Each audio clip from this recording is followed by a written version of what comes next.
Hello everyone. This is just going to be a quick little look at making some resin health potion props for a D&D campaign. I got a few requests for this recently, and yeah, just gonna take a little break from the usual stuff this channel is for and do this instead. So, for the purposes of this video, we're going to be using products from EasyCast.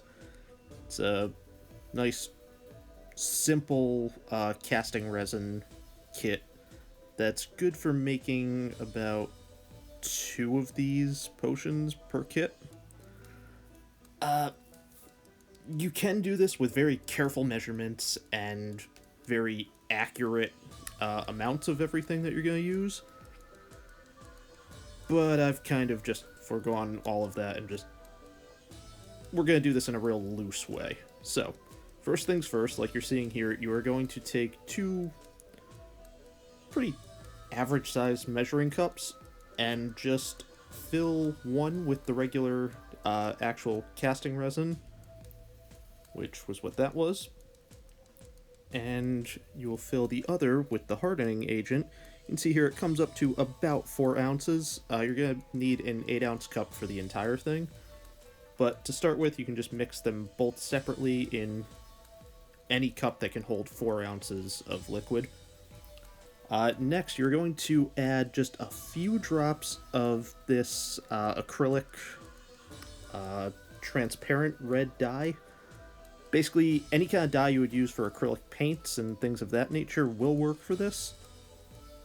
But if you want the finalized prop to come out somewhat transparent or translucent, you're going to want to find an ink that specifies that it will turn out that way. Otherwise, you'll get a very solid block of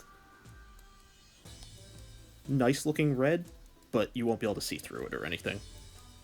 So this is about what it should look like, just 2 drops in the hardening, in the actual resin itself. Mix that around for roughly 2 minutes. I go a little light on it here just because I actually don't know why. But just for the sake of this video, we're just going to hurry things along. You will notice that there's going to be a lot of white bubbles forming in the resin itself. That's normal, that's what you want to see as you stir it. When you get to around the 2-minute mark, a lot of those are going to start floating to the top, so you won't notice them as much in the middle of the mixture anymore. But, yeah, just something to look for. So yeah, we're gonna have a little bit of downtime here, so... Nope, never mind. Okay, so yeah, I threw in just 1 extra drop just to be safe. The props that I use, I like them to come out very red. You will get a much clearer looking potion if you use fewer drops, but it'll come out very pink looking instead of red. So this was just my own personal preference on it. So yeah, like I said, some downtime here. So, you can find most of these components just at any normal craft store. I went to AC Moore and Michael's to get these, and they ran me about, I think the whole thing was $30, like 12 to 15 for the resin kit, another 5 for the measuring cups and mixing little sticks, and then just $1 each for the glass flasks. It can vary depending on the store, though. Like, Michael's was more expensive on one than the other, and AC Moore is more expensive on certain ones. So yeah, just something to look for when you're trying to put these together. Next, we're going to do the exact same thing we did with the casting resin with the hardening agent. So just dump it into an equal-sized cup. Like I said, this kit in particular has enough for 2 of these potions, so it's real easy to measure out if you just use 2 separate cups, dump the entirety of both containers into their respective cup, and then eventually mix them all together.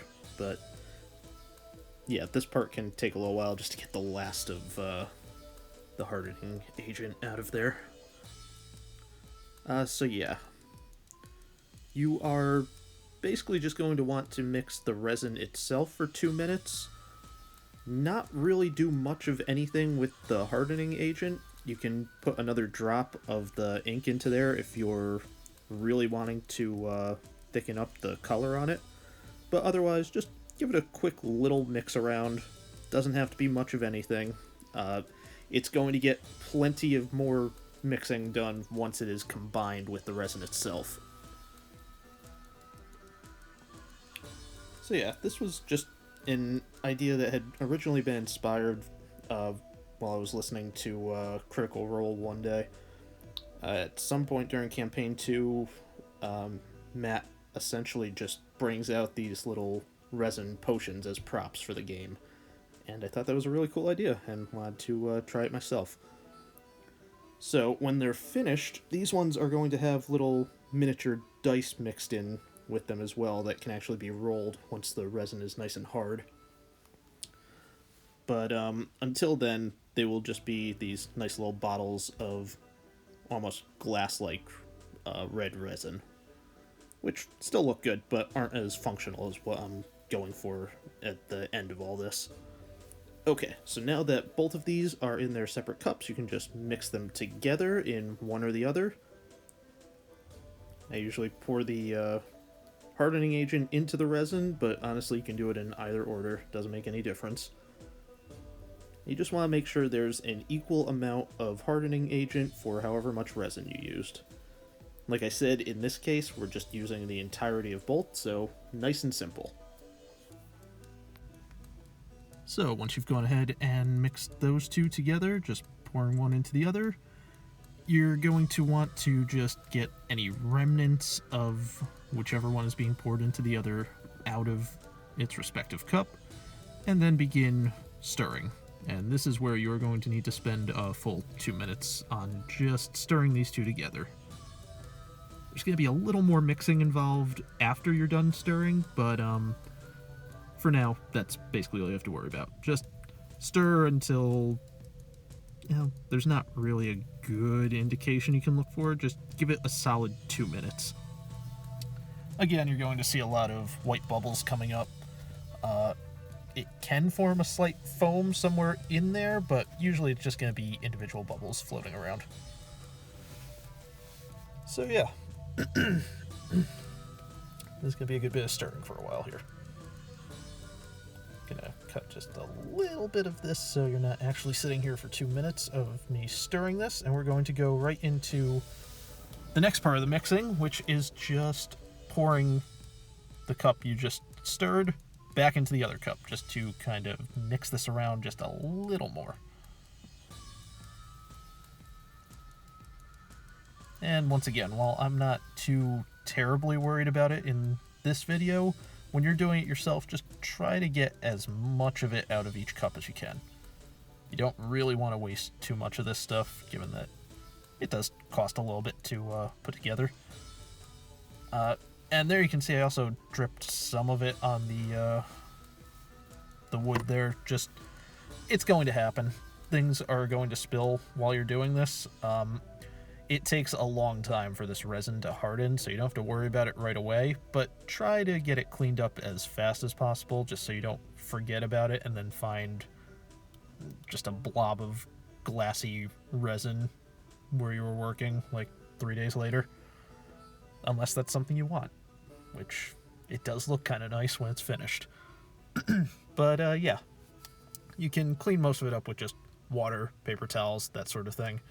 I use a old rag at some point in here just to clean up what's spilled by the end of this, but really, as long as it's something you don't mind getting resin on, you can use just about anything. It cleans up nice and easily. If you do get it on your hands and stuff, just wash them off. Water works fine. Rubbing alcohol will also take it off if you really get desperate. But yeah, nothing to really worry about there. Okay, so next we're going to begin pouring this into the flasks themselves. Positioning this was a little awkward, and it led to a nice little spill right there, just all down the side. But yeah, basically just do your best to angle this in a way so it just goes straight into the flask. I like using these long-necked, kind of thin on the top, round on the bottom flasks. If you're using something with a bigger opening, it's way easier, obviously. But yeah, these turn out nice. And just fill until you're satisfied with how much is in there. If it comes down to it, once both flasks have something in them, it's actually way easier pouring it from flask to flask than it is from cup to flask. So it's pretty simple to just balance them out once you've already poured everything you're going to pour. So usually don't worry about the levels of resin that are in them too much until after you've emptied the resin into them. Which sounded better in my head and didn't really make much sense when I said it out loud just now, but you get the idea. You can also continue to mix and swirl these around in the flasks. It's a decent way to stir them up once they're in a space that you can't actually get a normal, like, stirring stick into. Just swirl it around as best you can. It's going to get resin on the sides of the flask, but that will dry into a glassy texture as well, and it'll still be just as transparent. So it's not really anything to worry about. And again, you can use one of the stirring sticks to just kind of prod out the last of the resin from the cup into the flask. But you're going to have a much higher chance of causing a spill by doing that. Here I'm just kind of trying to scrape the sides of it down and get the last of it there. But yeah, just do whatever you have to take care of that. Now, once these are filled to a point that you prefer, however much you want in there, you're going to need to let them sit for a while, like a good long while. The ones I've been making take about 3 days to be completely solidified, and that's just leaving them at room temperature. You can heat them up or put them somewhere much warmer to speed up that process, but frankly, I've found it turns out better if you just leave them at room temperature, let them sit, don't jostle them around or anything while they're drying and setting. And yeah, it's just something to leave and come back to.